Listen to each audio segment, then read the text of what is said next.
In this second part of the tutorial, I will just talk about, I'll continue on the same sort of thread, that is, we'll try to understand SGD used in theory versus SGD in practice, and I will try to understand why, in practice, when we are using SGD with very large step sizes, with large batch sizes, and when we are using with momentum term, why are they still sort of meaningful, and why they can lead to sort of interesting results. So this work is based on collaboration with an amazing set of people.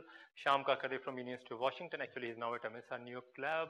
Rahul Kidambi, he's at Cornell. Praneeth Netrapalli is at MSR, and Darren Sedgwick from Stanford University. Right. So as Aditya was just sort of pointing out just before we broke for lunch, that when you're doing SGD for very simple functions like a smooth and strongly convex function, the rate that you get is 1 by t, whereas gradient descent can be much, much faster. Now, one counter to that is that SGD takes only, say, order d computation per step, where d is the dimensionality of the data, let's say, or d is the dimensionality, or d is the amount of work you need to do to compute gradient of a point, versus ND work that your full gradient descent will need to do, because you have to compute gradient for every single point and then average it out, right? So is that an enough explanation, or there's something more going on here, right? And furthermore, one thing that I've been harping on is that SGD in practice uses constant step size, whereas we are talking about step sizes which are really tiny, which are of the order of 1 by t. And if you use this smallest step size in practice, your method is not moving anywhere. So what's going on? Well, we will turn to statistics to maybe try to explain some of this phenomenon. That is, we know that the goal is to do some sort of empirical risk minimization, to do the true risk minimization rather than empirical risk minimization. And that's why maybe doing SGD is reasonable, because in general, anyways, because of this sampling, you cannot hope for more than, say, something like 1 by n, right? But this is also not a satisfactory answer, because in many problems, the constant that is attached to this 1 by n factor can be very, very small. Like if there is a problem where you do not have any noise, then this constant, this factor can actually be 0. So just sort of saying that SGD is giving me 1 by n or 1 by t rate, and I can anyways hope for that rate, only hope for that rate because of my statistical sampling, that is not completely correct. Like there is something more to it. And that's what we will try to understand in this extremely simple setting of online linear regression or streaming linear regression. So the setting is that you are getting these data points xi, yi from some fixed distribution. For now, just imagine that you just sample this data, throw it, then sample new data point, again throw it, and so on. Yi, let's assume to be inner product of xi with some true parameter w star plus some noise being added. This noise has standard deviation sigma, and let's say it's Gaussian noise, although these are not like strict requirements that we'll have, but excuse me, for simplicity, let's assume that. And now your goal is to minimize this excess risk over, expected excess risk over your training distribution. That is, compared to whatever risk that your W star was given, how much extra risk you are going to give because you are predicting some W, right? Now for this problem, we know that the best you can hope for is come up with some W, so that loss of W, or this risk of W, is less than equal to loss of W star plus sigma square d by n, right? And this is information theoretically optimal. You cannot hope to do any better, right? But here this quantity is dependent on sigma. So if this sigma is very small, let's say sigma is 0, then you can get a W whose loss is exactly same as that of W star, right? And in that case, you would hope that SGD is also giving you similar loss or similar rate, rather than just giving you some constant, let's say 10 by n. That's not good enough, right? So for this, we will sort of look at this SGD version with tail averaging. This helps our analysis, but hopefully we can sort of substitute this tail averaging with last point with all these fancy step sizes, right? So this is sort of the standard SGD update. Here I have just instantiated this update for the squared loss, right? Because this is a linear regression problem, so we are looking at some sort of squared loss. That is, W is your prediction, W is your current parameter vector, right? Your prediction for data point xi is given by inner product of xi and w, and then you measure the error, which is yi minus xi w, and then you take a square of it. So you look at the square, and you want to minimize that, right? So when you compute your gradient with respect to squared error, this is how the gradient will look. That is, you take derivative of this error, and then you have to take derivative xi dot w. They should be, yeah, and you get back xi, yeah, right? So this is the algorithm that we would want to study. Here, the step size that we can set can be as large as just half or half divided by maximum norm of any xi square, right? So this step size is not dependent at all on the number of points you have, number of iterations you are running, nothing like that. It's just dependent on the distribution of the data. So with respect to number of points, it is constant, right? And for this step size, using a very simple analysis, what we can show is that the risk that is incurred by W hat, which is output by SGD, is bounded by the risk of your true solution plus a risk which is going down exponentially with the number of points or number of SGD updates, right? Plus your information theoretically optimal quantity, which is sigma square d by n. So this then brings out the sort of key thing that SGD is doing here. That SGD is bringing down this term, which we call bias, at an exponential rate. So this is almost the rate that you expect from gradient descent, right? And then obviously there is a variance term that's going to come here, which you cannot do much about. Like that term, no matter what method you are using in this statistical sampling regime, you have to incur that. But main point is that for this problem, even though you are using stochastic gradient descent, but you are reducing this bias at exponential rate. And here, this exponential rate has this very critical quantity that we call condition number kappa. This condition number is given by the largest norm or square of any vector that you are observing, divided by the smallest eigenvalue of the Hessian. So you look at your Hessian matrix, you look at its smallest eigenvalue, you take a ratio of this with the maximum norm of any vector, right? Now, there was some amazing work by Francis Bach and student Duelivu, who obtained this rate of 1 by n square for reducing this bias. But by using this very simple tail averaging and proper analysis, we were actually able to get an exponential reduction in this. It was with the full averaging. And with full averaging, you cannot actually escape 1 by n square. But when you do this tail averaging, then you can escape. And that's why I believe that, if you use a little bit more fancy step sizes, you might be able to do, much smaller amount of tail averaging or no tail averaging. You'll be fine. Right?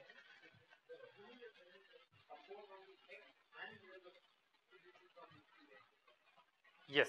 So there is a fixed distribution. You do not need to assume too much about the distribution other than that the fourth moment of the distribution exists. Right? So, well, actually, so this is also a little bit of an approximation. You do not need boundedness in reality. What you will have is something a little bit more complicated. You'll have an expectation of the fourth moment divided by second moment.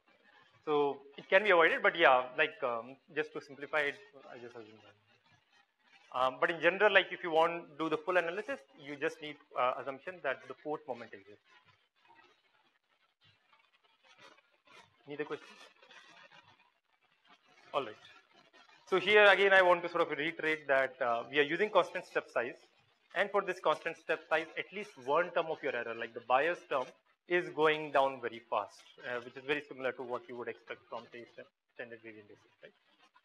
Now, this sort of what's the thing going to say here? Yeah. So here, while I'm saying that it is as fast as gradient descent, it is not really, because when you look at gradient descent analysis, the number of iterations or number of passes that you need is kappa is dependent on this kappa GD, where this kappa GD is defined in a slightly different manner. So here we are using something like this max of x square, whereas in kappa GD you have the largest eigenvalue of x transpose. So imagine that x is coming from a spherical Gaussian distribution, then this kappa GD is actually 1, right? Whereas this quantity can be larger, it can be order D. So that gap is there, and in general you cannot really avoid that gap. But another sort of point I want to make here is that note that this SGD algorithm is taking just one pass over the data. So in one pass, it is able to bring down the bias to this very tiny quantity, which is dependent only on which is dependent on e to power n only, and you are able to get to the optimal, like information theoretically optimal variance up to this constant factor, right? Using gradient descent, you would not have been able to do this, because if you take just one pass of gradient descent, it's just one update, and that is not going to give you anything. In fact, like it's going to essentially give you just a trivial solution. So if you want to make gradient descent optimal, then you will need to take these many passes over the data, with kappa times GD times some sort of log n passes over the data. So for this particular setting, gradient descent actually is much, much more expensive, right? So does that mean that what we are claiming is that you like just SGD with one pass is optimal? You do not need to do anything more on top of it. Why do you even take multiple passes in practice? For example, for your deep learning solutions. Well, it turns out that sure, if your problem is a simple linear regression problem, then one pass of SGD is optimal, right?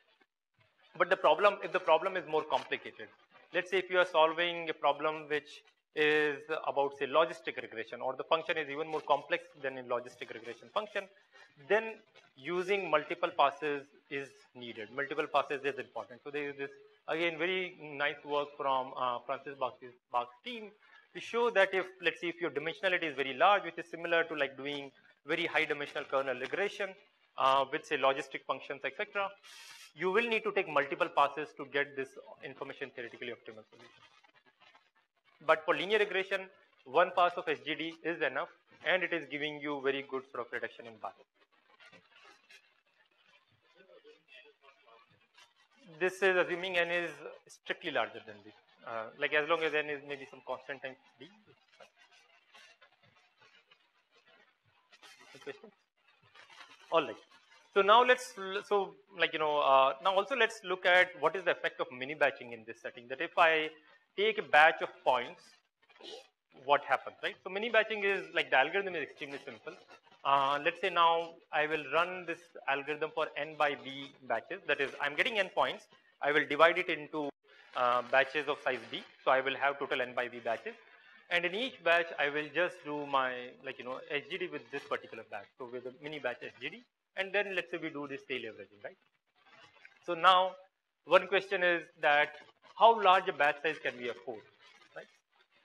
If we take the batch size to be the full n, like full batch, then we know that we are just taking one gradient descent step with this entire data, and that is useless. Like as we discussed earlier, it's going to be trivial, right? So the batch size cannot be too large. If batch size is 1, then it's back to SGD world, right? So is it possible for us to increase the batch size without losing the guarantees that our SGD with batch size 1 was giving, right? And it turns out that yes, you can actually increase your batch size up to this extent. So for example, if you have Gaussian data, your batch size can, like spherical Gaussian data, then your batch size can be as large as D. And even then, the rate that you are getting is exactly the same. So you do not get any difference in your rate despite using this larger batch size. Okay? But larger batch size is helping you because now you can parallelize your computation. You can take these B points, put it in your GPU, do this computation parallelly. So each iteration can be much, much faster. And it is saying that you are not losing on your rates at all. At least up till this extent. Beyond this, if you go, certainly you will lose your rate.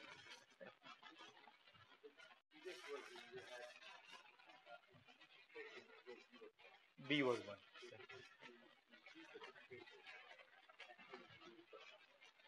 So overall computation is same because it is ND, right? I have to process n points, so ND. But you are right in the sense that if I think about sequential steps that I'm doing, earlier I was doing n sequential steps. But here what we are saying is that even if you do n by sequential steps, you will be okay. Where B here, like for example, in this case of spherical Gaussian, is can be as much as D. So despite taking n by d steps, sequential steps only, you will be okay.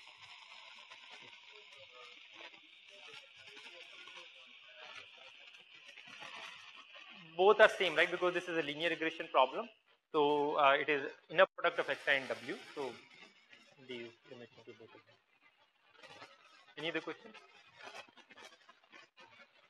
So now following up on that, let me give one more sort of interesting result, which at least I found pretty amazing, which is that actually you can improve this number of sequential steps that you are taking from n by b all the way down to log n only. So you can get it down to something like kappa times log n. And here the algorithm now is like little bit artificial. I would not claim that this is what is used in practice, but this particular algorithm is able to give this very sort of interesting sort of parallelization of SGD. So the algorithm is the following. You start with some batch size B, right? This batch size is set according to the parameter that I have told you earlier. And you run this batch size SGD for say almost log n iteration times some condition number, right? You just run your mini batch SGD. Now you increase your batch size by a factor of 2. And you again run it for the same number of iterations. Sorry, there is a bug here. I don't want to run it for so many, like there should not be a BT here.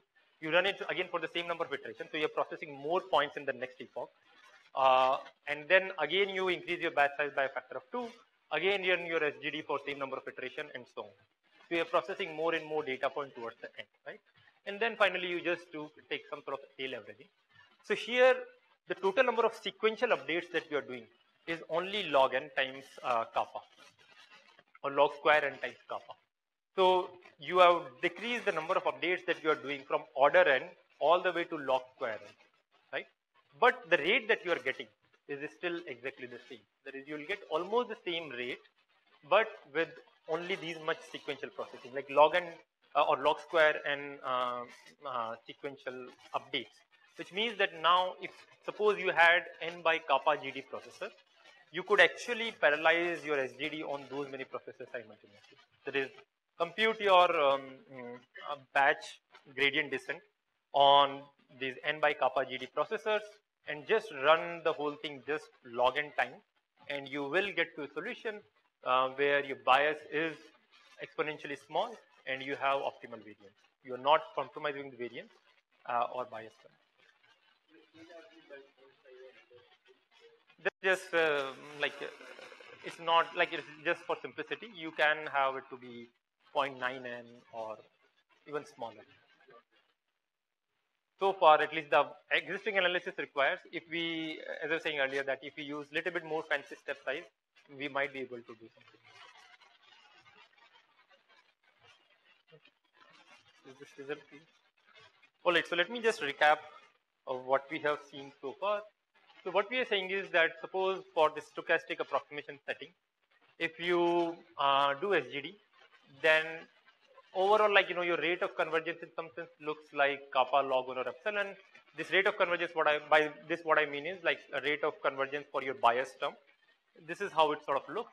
Whereas if you were to do your gradient descent, the rate of convergence look something like again kappa GD log 1 or epsilon, but you have to do almost order ND work in each iteration. That is, you have to take kappa GD passes over the data, whereas here you are just taking one pass over the data and just do order D work in each iteration and you'll be fine. Right? Now, but GD has this one advantage that you can use this amazing algorithm called Nestor's accelerated gradient method, or because this is like a linear regression problem, you can also use this very nice method by Polya called heavy ball method that will get you a better rate of root kappa GD, right? Now the question is, can you use similar tricks, similar ideas to accelerate stochastic gradient descent also? Now you might wonder, why do I care about accelerating stochastic gradient descent?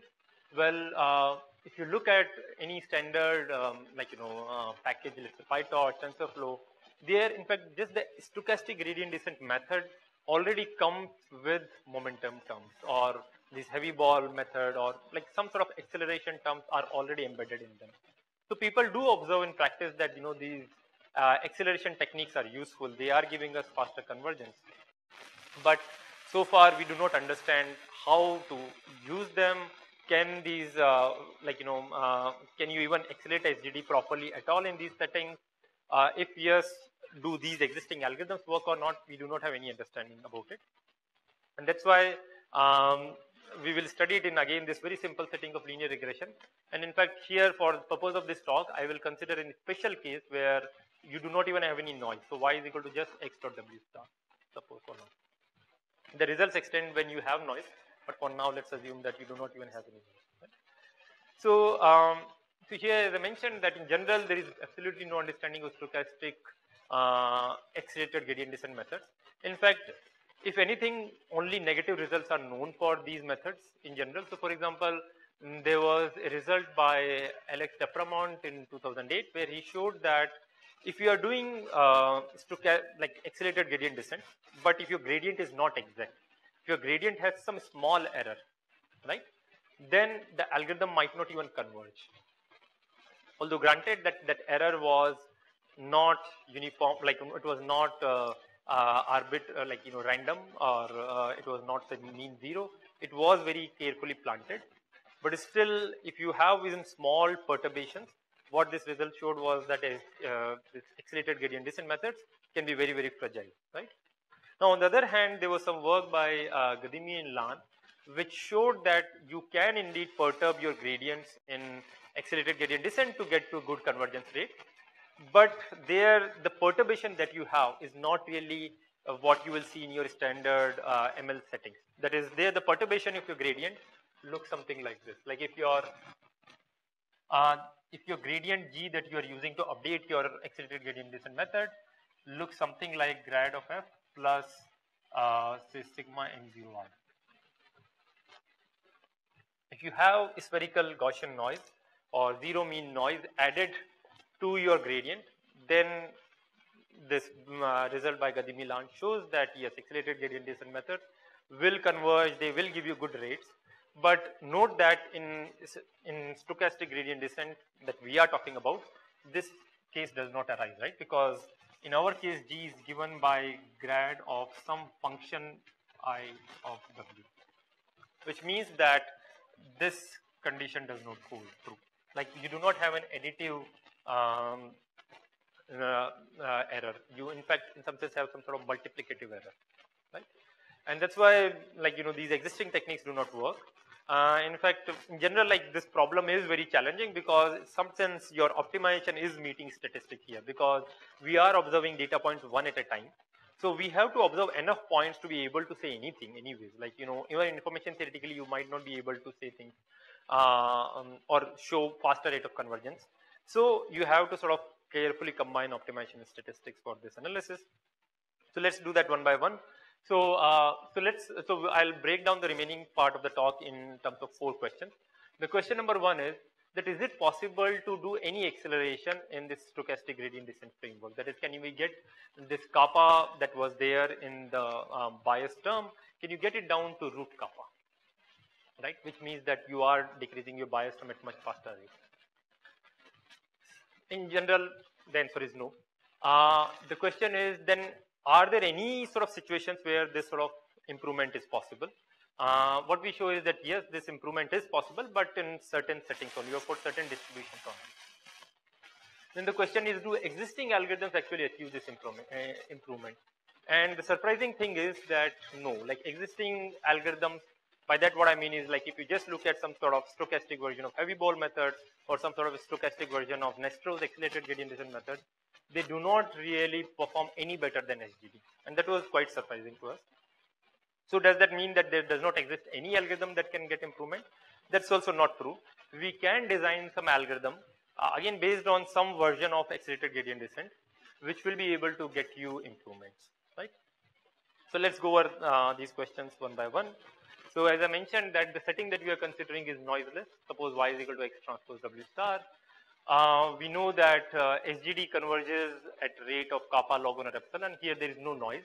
So there is just bias term, and that bias term is decreasing exponentially. So if you want the bias term to be less than epsilon, you will need to take these many iterations or these many samples you need to see, kappa log 1 or epsilon, right? Now we are asking this question that can you improve this to root kappa log 1 or epsilon? right?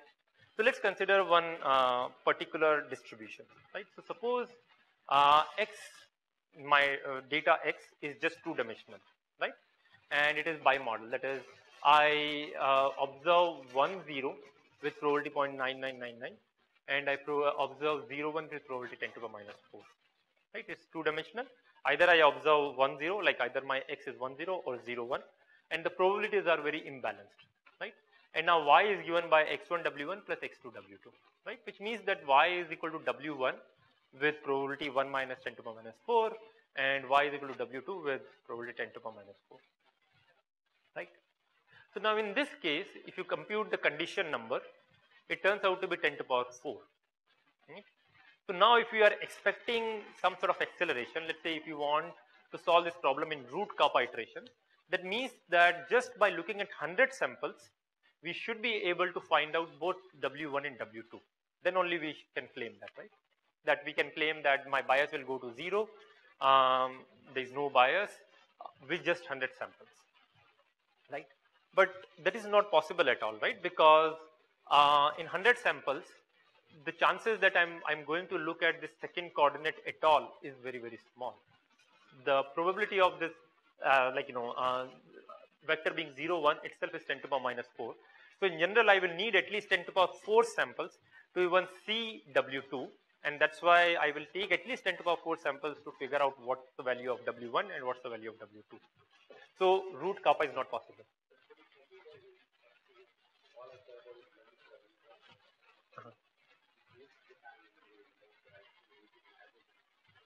No, even on average, it's not finite because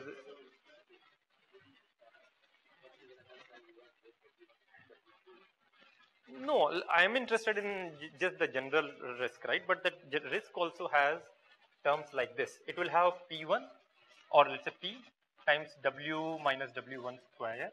Let's say W hat 1 minus plus say 1 minus P times P W2 W hat 2 minus W2 square, right? So sure, this P is small. P is 10 to the power minus 4. But still it is there, right? So when I measure this and I want it to get it to be smaller than whatever arbitrary constant I want, right? Because I have no noise. So yeah, my epsilon. Because I don't have any noise, so I should be able to get to arbitrarily small error, right? And what we are sort of saying is that that is not possible because you are seeing only about 100 samples. So you are not going to even see W2, so W2 can be anything. You do not have any sort of chance of that, right? But now the question is that can you do better than this? Like is this done? That is, you cannot improve than kappa for no matter what distribution. You cannot go to root kappa. So thankfully, that's not the case. If you look at say Gaussian distribution, right? So it also has exactly the same Hessian or same covariance matrix. That is, I have a standard like in normal Gaussian vector with a covariance which is given by this matrix. So here again, first coordinate variance is much larger than the second coordinate variance, right? Which means that your condition number is still 10 to the power 4, right?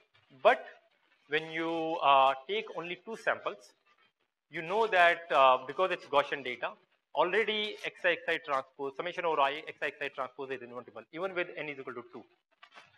Right? Gaussian has this property that no matter what, if you are sampling more than d samples, where d is the dimensionality, the covariance matrix, the sample covariance matrix is going to be very close to your empirical, like true covariance matrix. And if the true covariance matrix was invertible, sample covariance will also be invertible. It does not depend at all on the condition number, right? Which means that after just about 2 samples, I will be able to find W star exactly because I can just do this inversion. Right? Like I'm just solving my least squares problem over 2 samples. There is no noise. So I should be able to get back W star exactly. Right? So for this problem, then definitely it seems like that I should be able to get something like root kappa log 1 over epsilon. At least statistically, there is no trouble here. Right? So now, what is going on then? Like, how do we sort of characterize these two distributions? How do we characterize this quantity that can help us get to this faster rate of convergence for SGD or like some version of SGD. So this sort of comes from the domain of concentration theorem. So if you will let's say have just a random variable xi, we know that or xi square, like let's say random variable xi, then we know that this quantity 1 by n summation xi square, it is concentrating around the expected value of x square with this sort of error. This error sort of depends on the variance of x square. So essentially it is dependent on the fourth moment of x. If the fourth moment of x is small, then summation xi square by n is very close to the expected value of x square. Okay? So let's see how this sort of concentration behaves for matrices. So for matrices also this holds true. That is, the covariance matrix or the sample covariance matrix is going to be fairly close to the true covariance matrix as long as the number of samples that you have is larger than this quantity that we call kappa twiddle, right? So this kappa twiddle has some, like, again it looks like almost like a fourth moment term with some sort of Hessian involved here, and you can think that this kappa twiddle is a statistical condition number of the problem. Okay. Is that clear? So what we are saying is, main issue is that your sample covariance can be really far away from your true covariance, and that's why, like, for some distribution you have to see kappa samples, whereas for some distribution where this sample covariance is very close to the true covariance, you can make do with only root kappa samples, right? So what we are saying is, to understand how this how close your sample covariance is to true covariance, you will need to study this condition number or statistical condition number. If you compute this statistical condition number, if this condition number is small, then you will be able to get some acceleration. Or information theoretically, at least you should be able to get this acceleration. So in the case of discrete distribution that we looked at, the statistical condition number and this computational condition number, which is like just x square by smallest eigenvalue of the Hessian, they are, both of them are same. So your statistical condition number and computation condition number both are same. So in this case, you cannot hope for any improvement. You cannot hope to gain any computational advantage because statistics is stopping you. You do not have information theoretically optimal number of samples. So how can you get any computational advantage here, right? But for Gaussians, your statistical condition number is just 2, whereas your computational condition number is 10 to the power 4. So here there is a huge gap. SGD sure is suffering this 10 to the power 4 rate, or like a rate which is dependent on 10 to the power 4. But maybe we can design some other algorithm that can do faster. It can work with just 100 iterations or 100 samples and get you the same quality of solution, right? So, like, as I mentioned that, SGD, whether you are applying to discrete distribution or Gaussian distribution, it is exactly the same sort of curve or same sort of rate of error, because it is not exploiting the difference between computational and statistical condition number of these two different distributions. But the question is that, are there any other algorithms that can exploit it, right? So one obvious suspect is that, suppose if we take standard heavy ball method, or we take standard Nesterov accelerated gradient descent method, and there, wherever we have the gradient term, we just replace that gradient term by our stochastic gradient term. That is, we, rather than computing gradient over entire data, we'll compute gradient over only one point, just replace that and just run stochastic heavy ball or stochastic Nesterov accelerated gradient descent method on top of it, right? And the question is, does it do any better? And the surprising part is that it does not do any better than SGD. In fact, what we can show is, no matter what parameters you choose for this algorithm, no matter what parameters you choose, the trajectory that it follows is exactly same as that of SGD. So it cannot do any better than the rate that I showed you earlier, right? And we observe this in practice as well. That is, for this Gaussian distribution where we know that you should be able to get some improvement, right? That is, like, root kappa is somewhere here, 100, whereas your condition number is 10 to the power 4. So you should be able to go from this 10 to the power 4 to 10 to the power 2 in terms of where your error is dropping down significantly. But that is not happening. That is, whether you are running SGD or you are running heavy ball or you are running this Nesterov accelerated gradient method, all three of them have pretty much the same rate of convergence. That is, only after looking at about 10 to the power 4 samples, they are able to start dropping this this error. Before that, it is completely flat. It is not dropping error at all, or almost no dropping error. Okay. So this sort of says that our usual suspects do not fly. So does that mean that this is a hopeless problem, or can we do something here? Turns out that yes, we can do something. Only thing is that you have to read a lot more Nestro's paper, but he has all the solutions in general. So Nestro, like he has multiple versions of accelerated gradient descent. And now you might ask why. Well, I mean he's Nestro, so he thought why not sort of come up with 10 methods when people are not able to come with one method. So he has one particular method which uses a 3-point update. I'll just show you the update later on. I have no intuition why that update works or why did he come up with that update. But there's a 3-point version update that you can use, and that update when you use with the same linear regression framework that I talked about, then you are able to get a rate which looks like root kappa kappa total times log 1 or epsilon. Right? So remember that kappa is the computational condition number and kappa total is the statistical condition number, right? So, so in the case of discrete distribution where kappa and kappa total were exactly the same, you do not see any improvement, right? You have essentially just kappa log 1 or epsilon. But in the case where kappa total can be much smaller than kappa, for example, in the Gaussian case where kappa total is 2 and kappa is much larger, kappa can be let's say 10 to the power 4. There you can see significant improvement. That is, you can just get 100 log 1 epsilon rate of conversion. Right. And you observe this in like your simulations also. That is here, this is this accelerated stochastic gradient descent method, and we observe that it starts to converge much faster than these heavy ball method as well as Nestor gradient descent. Right. Any questions so far? Yeah.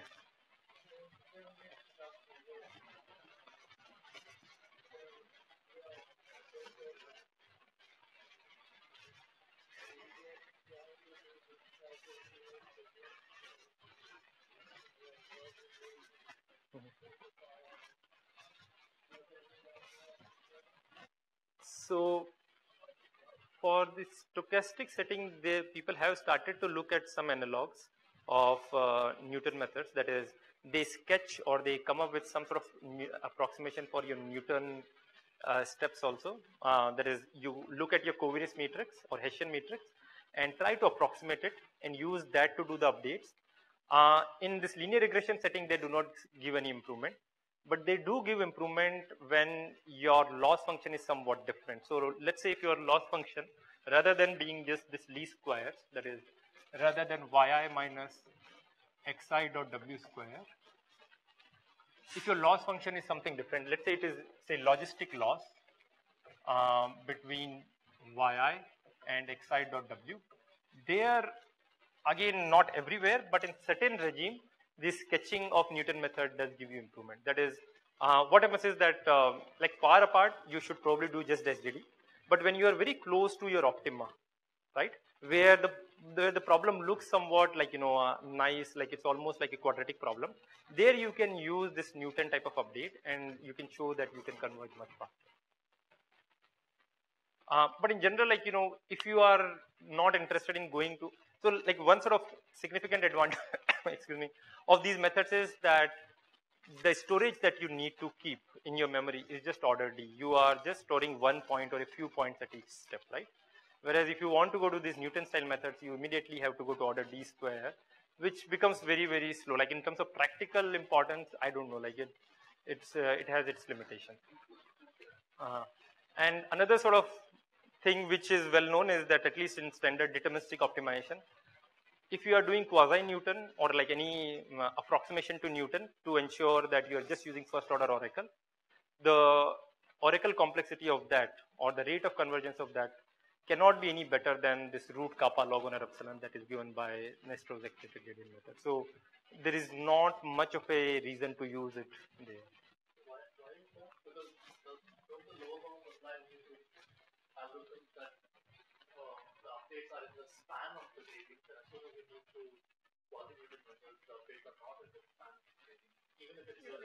As far as I know, like the bounds are for any first order method. If your method is dependent only on the gradients, after that you do whatever. Um, you will, like, that's my understanding. I might be wrong, but yeah, indeterministic setting, like just for arbitrary functions.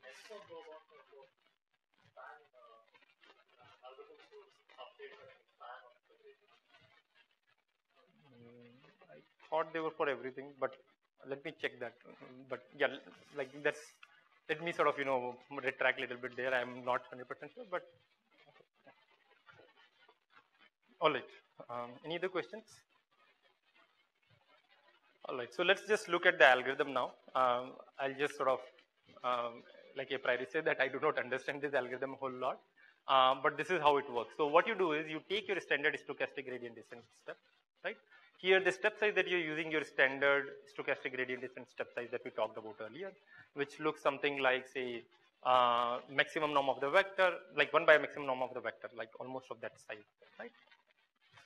Now what you do is, so this gives you some Wi. Now what you do is you do somewhat of a crazy update on your iterate Zi, which is that you take a very, very long step size.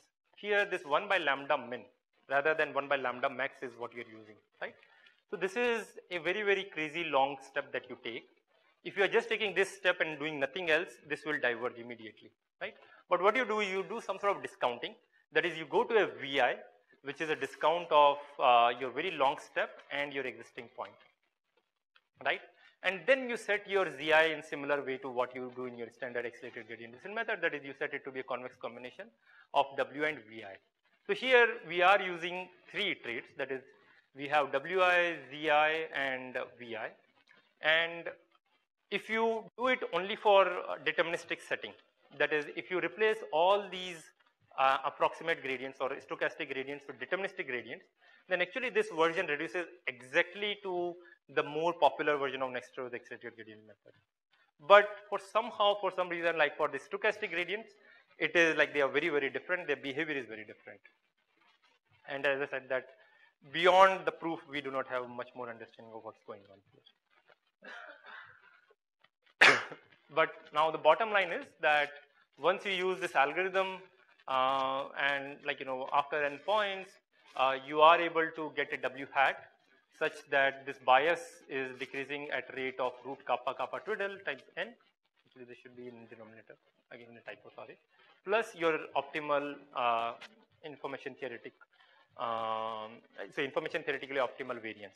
So your variance does not get affected. You are getting to exactly the same correct variance, maybe up to some constant factors away.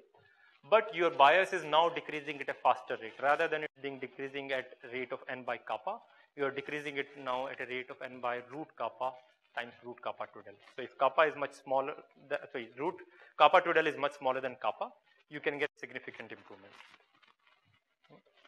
All right. So far, like what we have sort of seen is that, for linear regression, we can understand behavior of a variety of things that you do in your stochastic gradient descent. That is, when you are using large step sizes, when you are using these accelerated gradient descent type of tricks, when you're using large mini batch sizes, we understand the performance, right? We are able to sort of exactly characterize what is going on. Now the question is, does it mean anything for training neural networks? Because we are showing everything for linear regression problem. Do any of these findings, do any of these takeaways extend to training neural networks? And surprising part is that in certain cases they do, right? So, so this experiment I did not run, but there is a very well-known practitioner at, I think, OpenAI, who used the step size that we prescribed, like using more theoretical, like proper analysis. He just used that step size rather than doing a cross validation, etc. And what he found was that the step size was indeed working very well. That is, for a variety of like deep neural networks, that step size out of the box was working well, and it was giving him very good performance, right? Another thing, and this is something that we tried, was we wanted to see if you use accelerated stochastic gradient descent method, like the method that we designed, or like the method that we adopted based on this Nestrov's method, does it give any improvement in practice? right? Also, like, there was a little bit of a troubling claim that I made, which is I said that, oh, SGD and this stochastic heavy ball method, or SGD plus momentum method, their performance is exactly the same, right? But in practice, people do use SGD plus momentum. In fact, that's how I motivated the whole thing. So there is certainly some gap, right? There is that in theory we are saying that SGD or SGD plus heavy ball or SGD plus momentum are same, but in practice their performance is different. So what is going on? Why is that different? Or why are, like, is it that our claim sort of contradicting what we do in practice? And turns out it's not really the case. So if you are using very small batch size for your standard, say, deep learning problem, so this is the autoencoder problem, I think, for MNIST data, right? So standard autoencoder architecture. And here, if you use a batch size of 1 and you use your SGD or you use your heavy ball method or Nestor accelerated gradient method with the stochastic gradients, the rate of convergence is exactly the same. The way error is dropping down with the number of passes over data, it's exactly the same, right? So with one batch size 1, it is true that SGD and the standard heavy ball methods do not, like, they are pretty much the same. But here, for batch size 1, if we are using this accelerated stochastic gradient descent method that we are talking about, it does give you faster convergence. It is dropping error at a faster rate, right? Now, similarly, if your batch size is small for, let's say, training a CFAR 10 data set. So this is, I think, for this ResNet network that we are training for CFAR data set, we are keeping the batch size to be small. Batch size is just 8. So here again, heavy ball and stochastic gradient descent are pretty much the same, like the performance is pretty much the same. But if you use this ASGD method that we are talking about, you can see that its rate of convergence is better. That is, here it is able to get to, let's say, this 16%, 17% error much faster. Now you might ask why there are these sudden drops here. Any ideas? While, let's say, so whatever this NEG method was working here, or similarly like SGD was going like this, and then suddenly there is a drop. Again you work like this, again there is a drop. Why?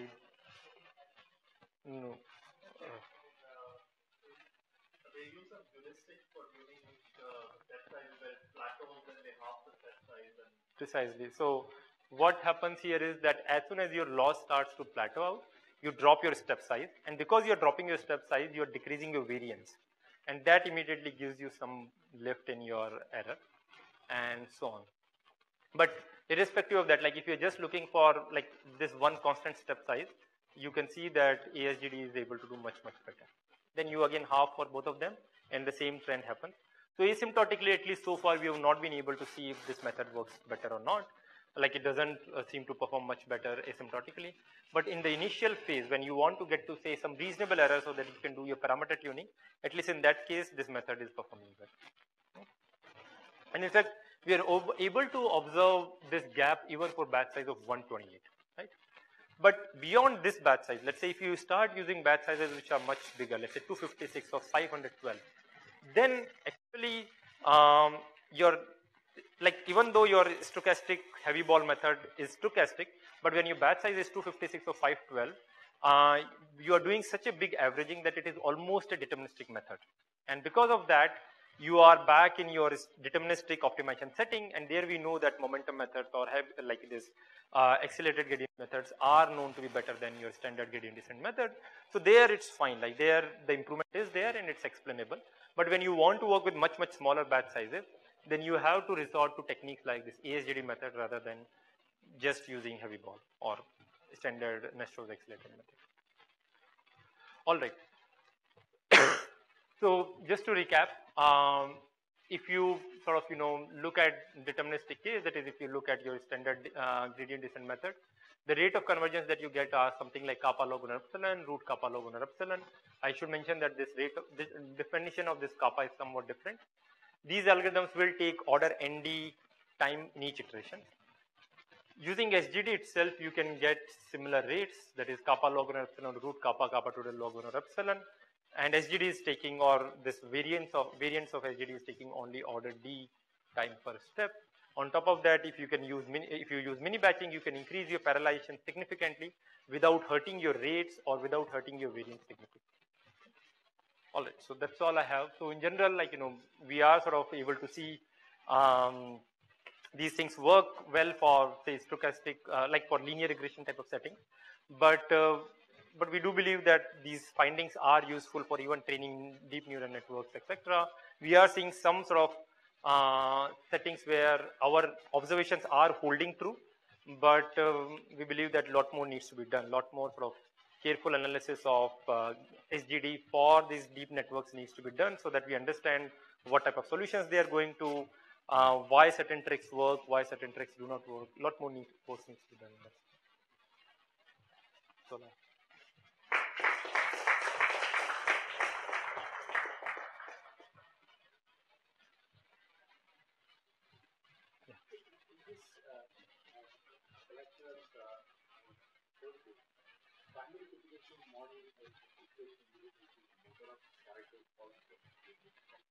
yes.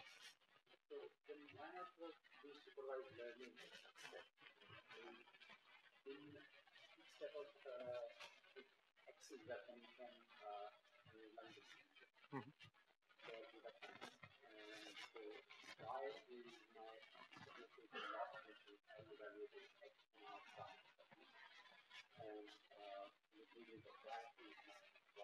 Mhm.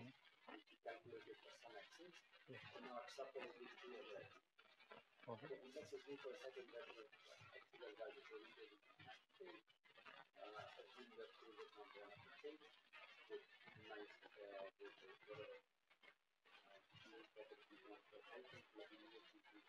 Uh-huh. Mhm.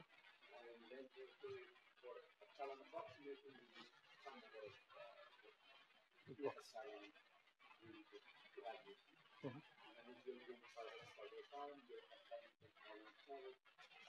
Mhm. Mhm.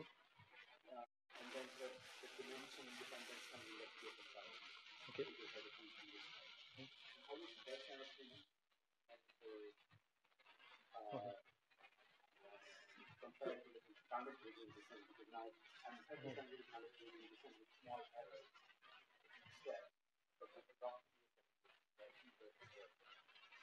Um, so I'm not 100% clear because so you are saying that you will take, say, some small batch of data, and on that batch of data you will you, you do full.